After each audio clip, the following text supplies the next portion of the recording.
आइए आइए आइए। Good afternoon sir. नमस्कार नमस्कार, बैठिए बैठिए Thank you, sir. बैठिए बैठिए। आपका नाम है दीपक कुमार, यस सर। ठीक है। आपकी उम्र क्या है दीपक? सर 23। 23 ईयर्स के हैं आप। बहुत बढ़िया। अटेम्प्ट कौन सा है ये? सर दूसरा अटेम्प्ट। गुड। बहुत कम उम्र में जो बच्चे यहाँ आते हैं, हमें लगता है कि उनको तो निश्चित रूप से प्रेफरेंस मिलनी चाहिए।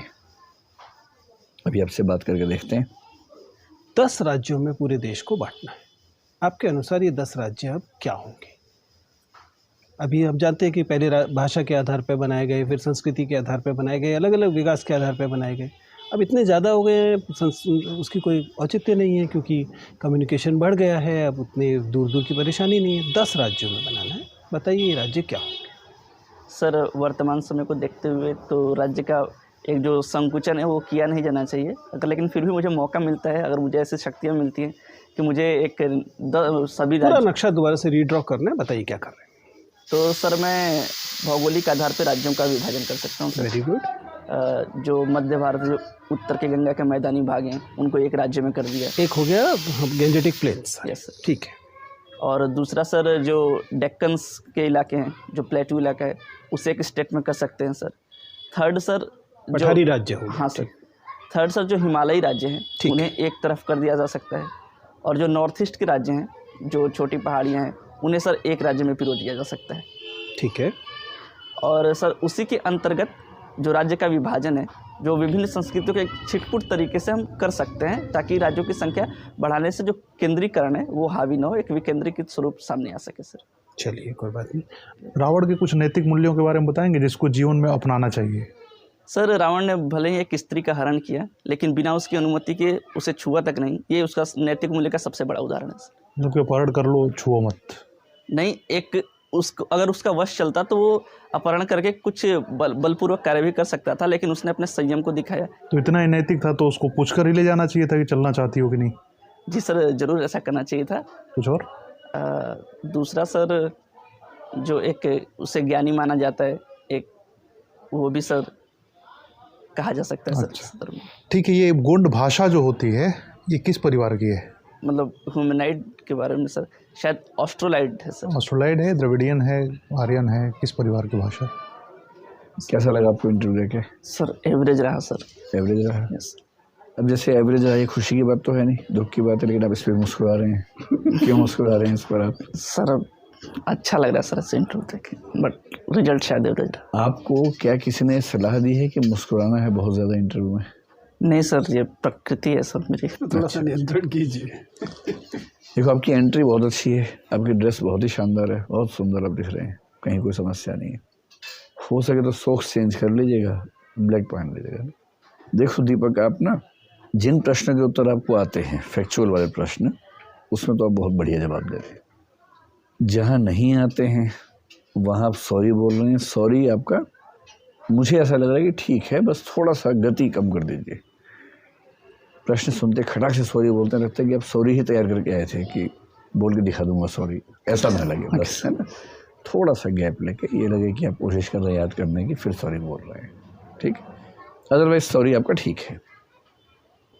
तीसरा है कि आप जो कहते हैं कि मैं अनुमान लगा सकता हूँ, वो मुझे अच्छा लगा कि मैं जहाँ नहीं आता आप कह रहे कि सर मैं अनुमान लगा सकता हूँ, तो आप अच्छा लगा रहे। बेशक अनुमान गलत हो जाए, जब कह दिए कि अनुमान है, गलत हो गया तो कोई दिक्कत है ही नहीं, आप अच्छे तरीके से कर रहे हैं। अच्छा, एक अच्छी बात ये भी है कि एक इमेजिनेटिव सवाल सर ने पूछा, कुकिंग मान लीजिए अगर आपका जीवन ऐसा है तो आप क्या हैं, मसाला क्या है, तो आपने बड़ा अच्छा जवाब दिया, जिसका मतलब है कि सोचने की क्षमता आपकी अच्छी है। क्या आपको इस क्वेश्चन का पहले से आइडिया था? नहीं सर, तुरंत बनाया सर। ठीक है, तो अच्छा बनाया। लेकिन अगर तुरंत बनाया आपने, तो फिर ये बताओ कि जब मैंने प्रकाश का इतिहास पूछा तो मुझे बार बार आपको ट्रैक पे लाना पड़ा कि मैं प्रकाश का इतिहास पूछ रहा हूँ, दीपक का धार्मिक पूजाओं का इतिहास नहीं पूछ रहा हूँ। ऐसा क्यों हो रहा था? सर आपको देख के एजिटेट हो गया। तो ये कोई बात देखना है, लेकिन गोटोल आपने अच्छा बताया, लेकिन गोटोल तो आपको पता होना चाहिए ना, उसमें तो सेक्सुअल एजुकेशन भी उसका पार्ट होता है। सर मुझे एक्चुअली याद नहीं था, मुझे लग रहा था कि होगा सेक्सुअल एजुकेशन, लेकिन पूर्ण नहीं था, इसलिए सर वो बोलती। अच्छा, कोई बात नहीं, लेकिन अब क्योंकि उस ट्राइब से हैं और उस ट्राइब के बहुत यूनिक फीचर्स में एक ये है कि एस्ट्रोनॉमी है, तो पता होना चाहिए आपको उसके बारे में। अब एस्ट्रोनॉमी का जिक्र आने पर आपने कहा कि उसकी क्लॉक अलग तरीके से है और वो पृथ्वी की गति के अनुसार है, और पृथ्वी की गति कौन सी है आपको नहीं पता है। तो जब आप खुद एक विशेषता अपनी ट्राइब की बता रहे हैं तो उसमें आपको ठीक से पता होना चाहिए, पढ़ा होना चाहिए आपने, है ना। फिर ट्राइबल पॉलिसी ऑफ इंडिया जो है वो आपको पता होनी ही चाहिए, उससे बचने का स्कोप ही नहीं है। किसी भी एंथ्रोपोलॉजी की किताब को उठा लीजिए, इंडियन एंथ्रोपोलॉजी की, उसमें ट्राइबल पॉलिसी पे अच्छा चैप्टर मिल जाएगा, उसको ध्यान से पढ़ लीजिए। फिर भोजपुरी फोक म्यूज़िक वाले प्रश्न में टालो मत, बात को एक्सेप्ट करो कि हाँ सर, इन सभी राज्यों में जैसे समाज का सोचने का तरीका है वैसे उसे गीत में आता है, क्योंकि लोकगीत तो आमतौर पर मनोरंजन के लिए बनते हैं। ये तो एग्जाम्पल लेके समझाइए कि सर जैसे इसमें रंग भेद दिखता है। जैसे मैं हरियाणा से हूँ, वहाँ का सबसे प्रसिद्ध गीत है जीजा तू काला में गोरी घनी, रंग भेद का गीत है, इसमें क्या परेशानी है। आपकी जो कल्चर है भोजपुरी लैंग्वेज में, उसमें ऐसे कई गीत होंगे जिसमें कहीं रंग भेद होगा, कहीं जाति भेद होगा, कहीं लिंग भेद तो भरा होगा, महिलाएं केवल सुंदर वस्तु के रूप में आती होंगी। तो ऐसे कुछ उदाहरण देके आप समझाइए अगर ऐसा कोई प्रश्न पूछा जाए ना। जो सबसे बड़ी चिंता की बात है कि अंत में मैंने आपसे पूछा जोक सुनाओ, और आपने जो सुनाया है उसमें आपने एक शब्द का इस्तेमाल किया, एक आप समझ रहे हैं कि IAS के इंटरव्यू के बोर्ड में इन शब्दों का प्रयोग इसका क्या मतलब होगा। सर मैं तैयार ही नहीं था, मुझे समझ नहीं है कि मैं क्या बोल रहा हूँ। ये प्रश्न इसीलिए होता है कि आप तैयार नहीं हैं। अगर ये भी सिलेबस में लिख के देंगे कि जोक याद करके आओ, तो फिर क्या पूछने को रह जाएगा। ये जो इंस्टेंट रिएक्शंस होती हैं उससे पता लगता है कि दरअसल उस व्यक्ति का सोचने का तरीका क्या है। तो इससे अच्छा था आप बोलते सर मैं भी याद नहीं कर पा रहा हूँ। ये तो मैंने बीच में रोक दिया, वरना आप अभी 2-3 और मुहावरे बीच में लेके आते हैं, है ना। मुझे ही लगा कि मैं गरिमा का ध्यान रखूं पूरे बोर्ड की। तो भाई ऐसे शब्दों का इस्तेमाल करना तो बाहर भी नहीं चाहिए, लेकिन बोर्ड में तो नहीं करना है, ठीक है। और पूरे इंटरव्यू का सार ये है, मुस्कुराओ कम।